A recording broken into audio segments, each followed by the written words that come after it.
You are listening to the Hiking Radio Network, where we talk the walk with shows by hikers, about hikers, for everybody.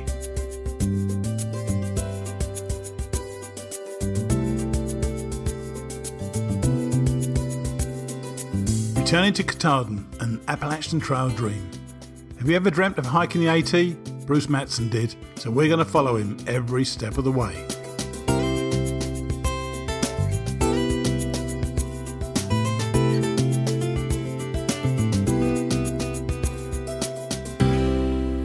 Hi, and thanks so much for joining us as we near the end of Bruce's journey on Returning to Katahdin, an Appalachian Trail Dream, sponsored by Trailtopia Adventure Foods. This is episode number 43 and week 26 of his hike. It is almost surreal to me that we are so near the end, because I think back to those days of planning from Bruce with the first, 15 or 16 episodes when we were preparing for his start. Then it was off, and now, 6 months later, he's on the cusp of completing this 44-year dream.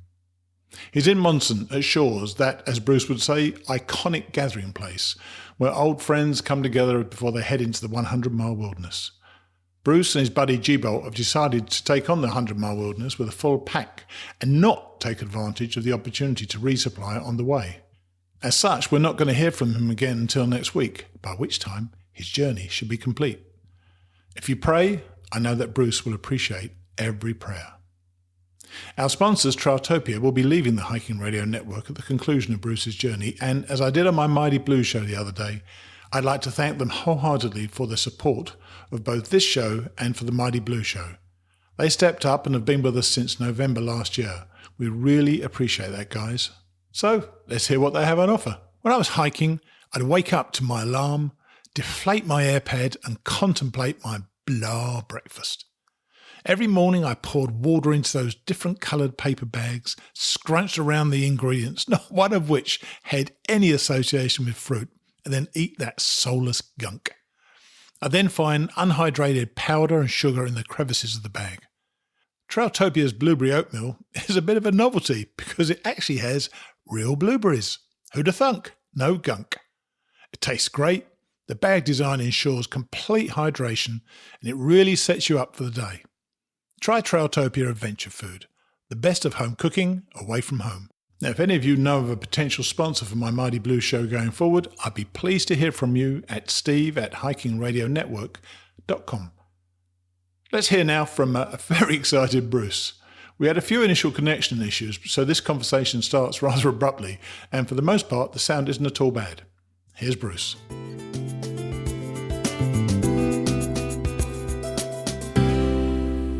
If it doesn't go well, just let me know, and I'll walk into town. They tell me the cell coverage is better near the post office. Okay, well, we'll see how it goes. But you're in Monson. You're at Shores, and you just had your great Shores breakfast. What was it like? Did you enjoy it? Yeah, it was a great breakfast. There's a lot of good breakfasts on the trail. It's kind of neat, actually. Everyone's a little bit different. 3 days ago, we left Karatunk, and Karatunk's got a really nice breakfast. His is a little different. It's sort of family style, and French toast. And the Shaw's is eggs to order and bacon and home fries and unlimited blueberry pancakes and orange juice and coffee. So it's things that the hikers really enjoy. And Shaw's breakfast is pretty well known on the trail as being a special one. Well, it's a special one for a number of different reasons. And I know that you being on the edge of the 100-mile wilderness, and that's quite a daunting thought, the 100-mile wilderness. We were lucky. We got through it pretty easily. So what's the atmosphere like in the place? Because I know that when I was there, it was so exciting. There were more and more people were getting there, and people were having a day or two there to almost gird their loins, getting ready for the 100-mile wilderness. Is it like that there now? It is. It's just like that. A lot of excitement. People are very open and talkative, and very busy. I asked a poet who runs this hostel with his wife, hippie chick, what was the most he ever had at the hostel in one night, and he said 50. Oh my! And we had 42 last night, which I think he had 15 tents out back. Wow. So it's very busy. But everyone is excited, and I don't even sense the apprehension. It's people are, there's mostly northbounders. There's a fair number, there's probably, 5 or 6 southbounders, or probably 5 or 6 sort of section hikers. But, everybody other than the northbounders are very nice and sort of congratulatory and impressed that the northbounders have gotten as far as they have. And everybody realizes they're knocking on the door now. And they got one big thing to accomplish. And, there's a lot exciting about that. There's also a lot exciting about heading out into the wilderness to do that last 100 miles. Yeah, I saw a few people when I was there, because we were there a couple of nights, actually, quite a few nights, in fact, because we slept back to it, and we were seeing more and more people coming in. And I saw people I hadn't seen for literally 1,500 miles. Have you seen a few familiar faces from the past? Yeah, we have, and not too many. I've got a little more northbound hikers who are catching me than I'm catching or running into people I've seen in the past, but still fun. Everyone's very open and friendly, and we've had a lot of fun. We had a Nero yesterday. We were here for a good half a day, right, and we're taking a Zero today to resupply, organize, and prepare, sort of mentally as well as sort of practically.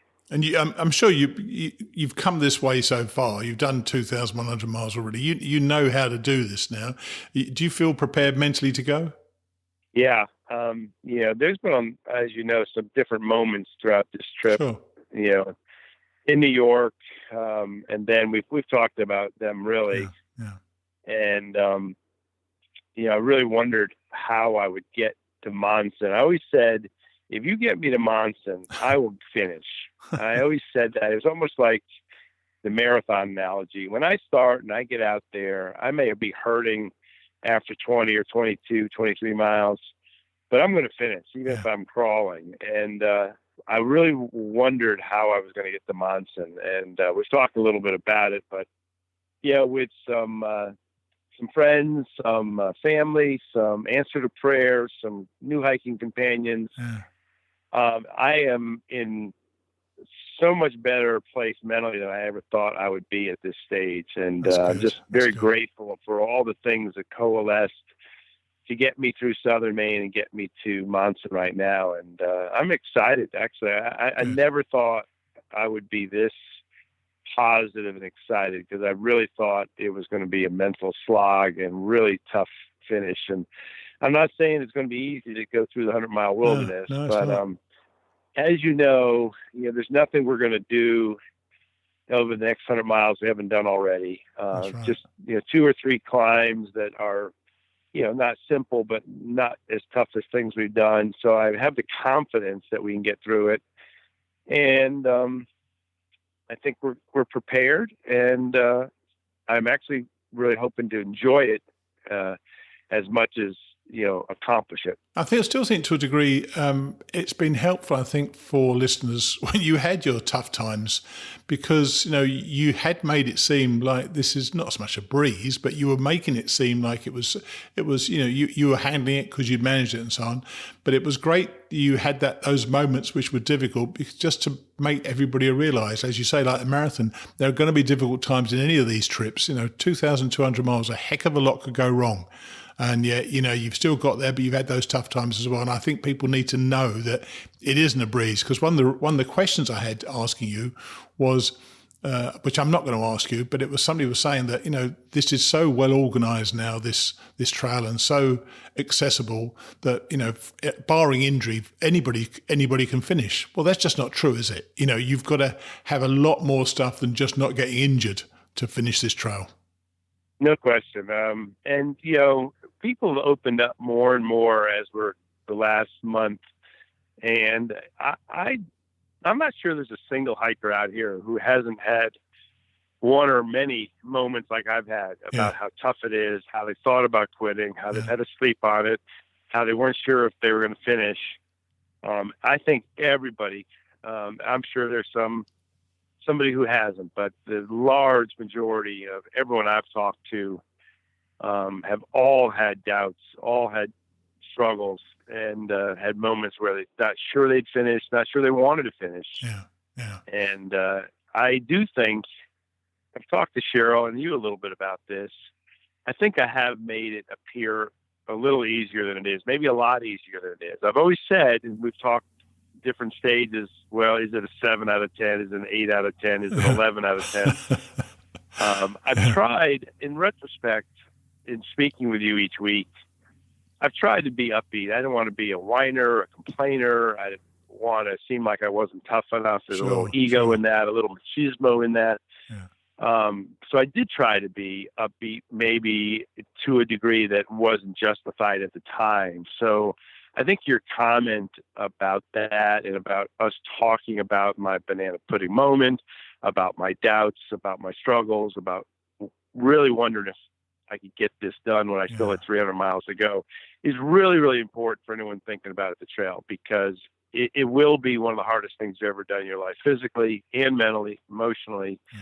And I do think there have been times when I didn't really mean to sugarcoat it. I just wanted to be upbeat and positive about the experience. But I do think that has masked a little bit some of the traumas and trials and tribulations of anguish. The adventure. Yeah, quite right too. Now, are you still with GBolt, by the way? Is it just the two of you still? Yes, okay. GBolt, and he would tell you that he wasn't sure he was going to get here. Yeah, sure.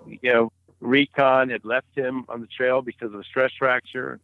Recon came back and he said, "I promise to get you through the White Mountains." And Recon got him through the White Mountains, and his own injury at the end of the White Mountains eventually took him off the trail. Yeah. And GBolt has confessed to me, he goes, I'm not sure I would have gotten through to this stage one without Recon doing what he has done.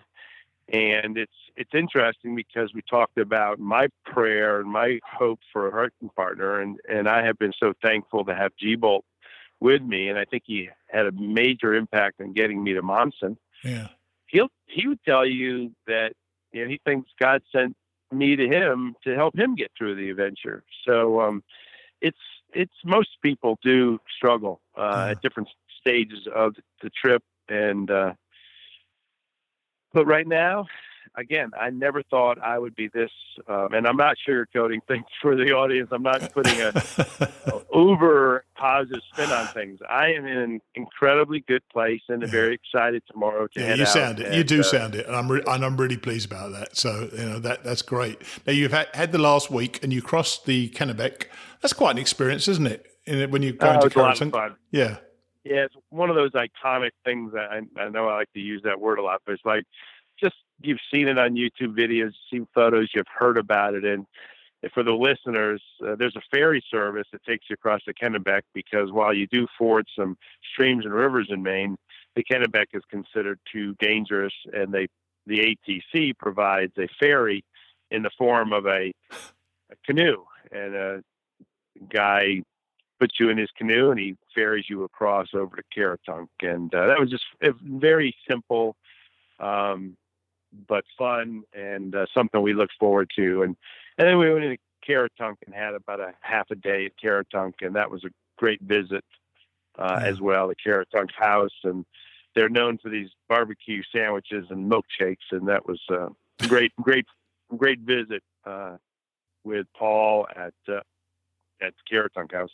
Very nice. So you probably already got your finish date firmly in mind now. In about a week's time, I guess. What is the date you've currently sort of penciled in?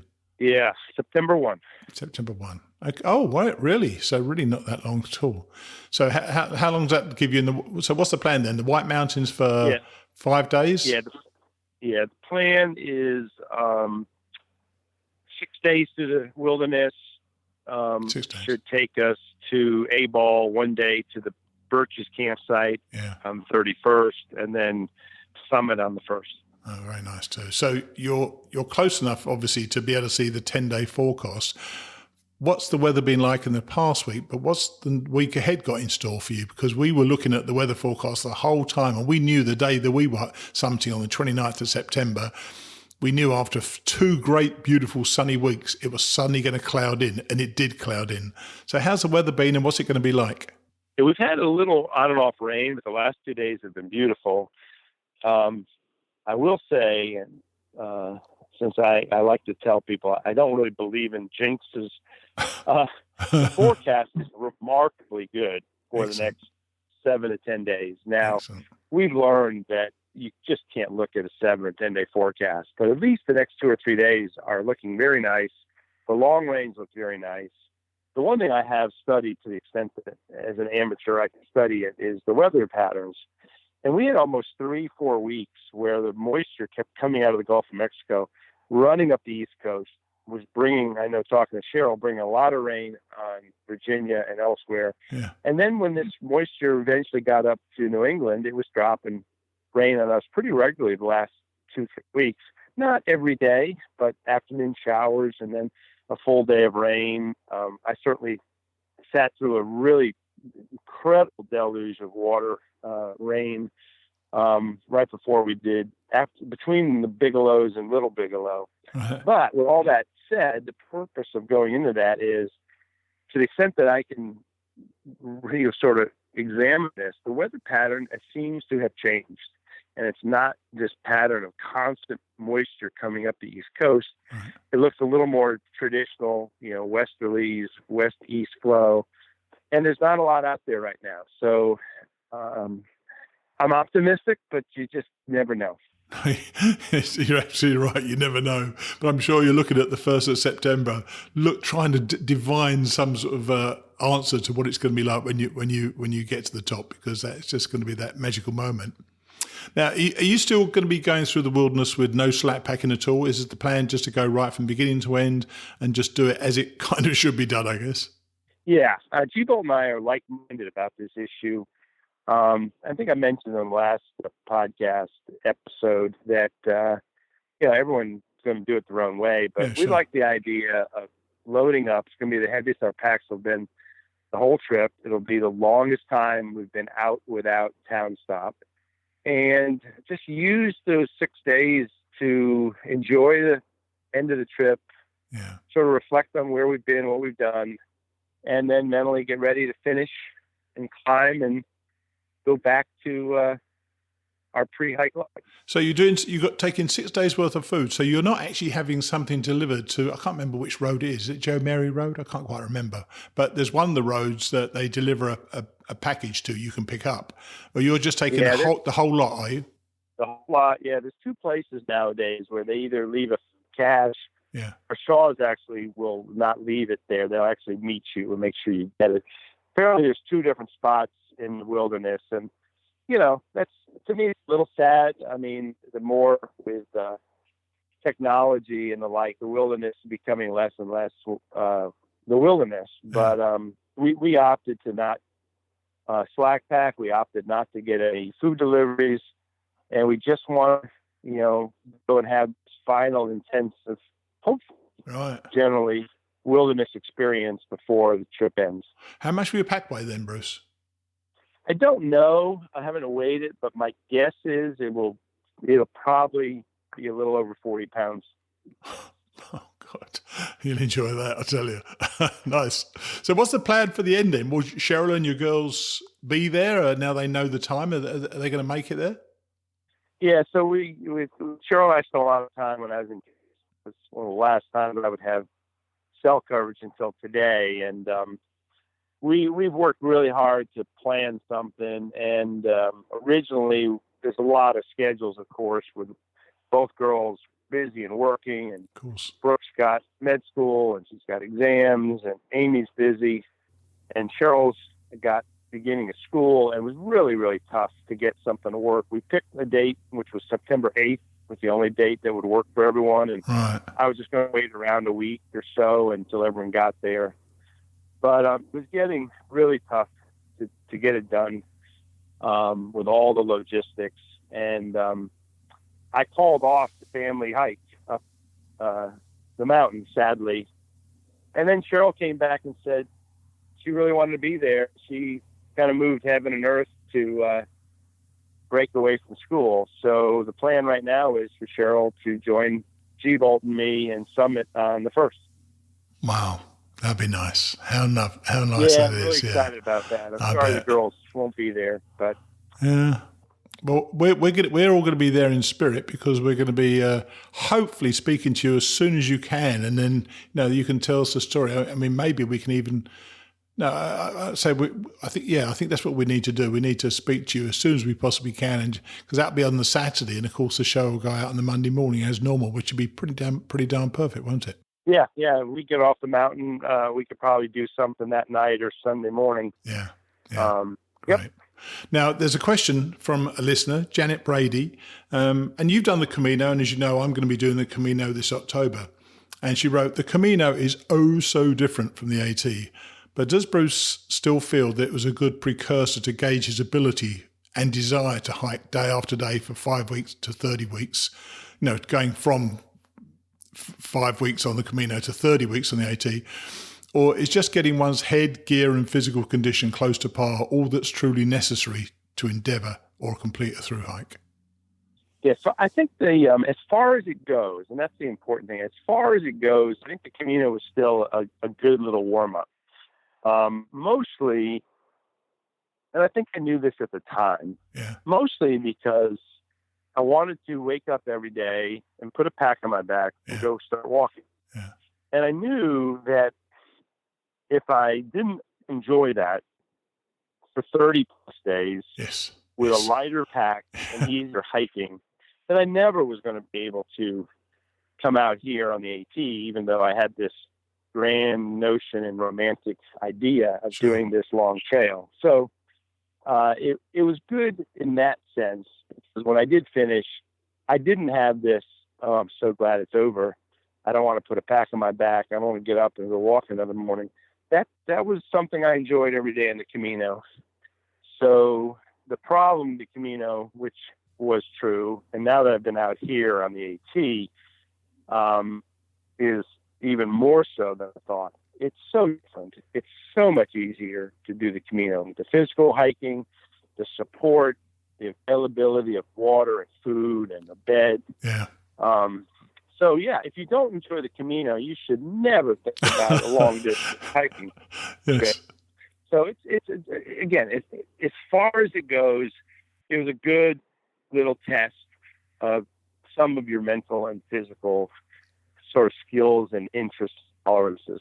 Yeah, it's. I know we mentioned this a long time ago, but I think it's worth mentioning again that you had all these plans, but as Mike Tyson would say, everybody has a plan until you get punched in the head, or punched in the face, or what it is, and the visceral feeling you get when you get on the Appalachian Trail is a real assault to your senses, isn't it? Now, you had such a tough start with a cold, but it hasn't got much easier, even though the weather improved, has it?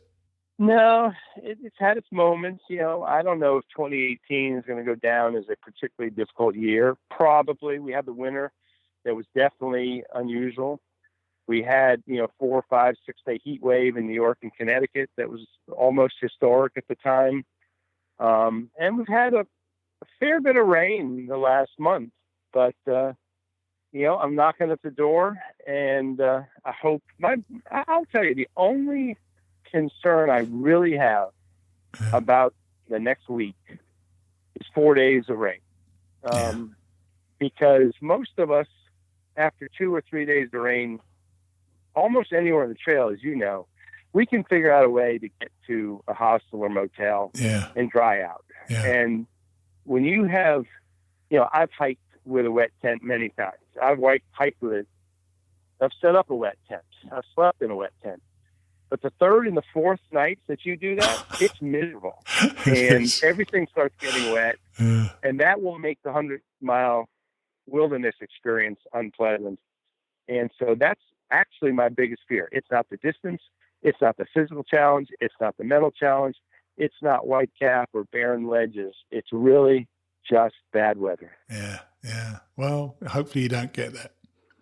Now, there is one last thing I want to say to you before we go. And, you're about to complete this incredibly long hike. And I know that you're really ready for it to be over. The one thing that I wish that I'd done when I was where you are right now was to sort of understand the importance of being in the moment. You've already said that you want to reflect upon the hike in the wilderness, but you really must try to enjoy these last days for the beauty all around you. The ponds, the campsites and the people. You're not going to be doing this again, Bruce. So stay in the moment, really stay in the moment right up until the end, because you're so going to appreciate that when you do finish. Yeah, I appreciate that. And, I think, and GBolt and I just actually have started doing that. We rolled into Pierce Pond. Yeah. Gorgeous site. Yes. And I posted a photo that got a lot of attention on Facebook. And we could have pushed that day and gotten to the ferry, but we had a beautiful day, beautiful campsite. And we said, we're going to just enjoy the day. Good and for you. And that was a sort of one of those moments where I said to him, I've done enough of this. And we really want to do that as we go through the 100-mile wilderness. And I think we've learned how much we've enjoyed it. And as long as we can keep our miles up, we're going to put the miles in, but we're also going to enjoy every moment, I hope. Good for you. Good for you. Well, look, it's great catching up again. And the next time we speak, because we may be able to speak when you get to GBolt, but realistically, the next time we probably speak, you're going to be done. Next Saturday, you're going to be done. Probably. Which is amazing to me and incredible. And I'm so pleased we chose to do this show, because I think it's really given a good insight into what it's like to do the trail. And I really appreciate the whole effort you've made. Well, it's been really fun. Appreciate sort of hearing you relive your experience and learning from that. And, I was talking to someone last night, and I said, I don't know how, well, I mean, I do know how you and I ended up getting connected, but when you actually think, I'm sure you've had this thought. I actually haven't had this thought much. But if you think about the completion rate, and the fact that the completion rate is probably even worse this year than prior years, yes, we're pretty fortunate that we're both sitting here on the eve of finishing the journey. I'm 2 for 2. Well, I don't want to think ahead. Jessa last year and now you this year. I mean, I can't be more pleased. I'm only concerned now that it's going to be me next year, and I'm going to make it 3 for 3. Right. You're not gonna follow anyone but yourself next year, right? Exactly that. It'd be way too much work to be doing that as well. So I just don't think I can do it. Yeah. People start lining up to be the next Jessa, or the next RTK. That's right. Because your completion rate is that's right. Is 2 for 2. There'll be people be lining up saying there must be some magic there. Okay, buddy. Well, look, have a great time. As I say, enjoy it. You're going to love it, and I'm envious of your next week, and just can't wait to hear from you when you finish. All right, very good. I'll ask Cheryl to remind me that we should call you after the summit. Okay, mate. Well, take it easy, all right? And just enjoy. All the best. Yeah, bye. Thanks for everything. Cheers. Bye.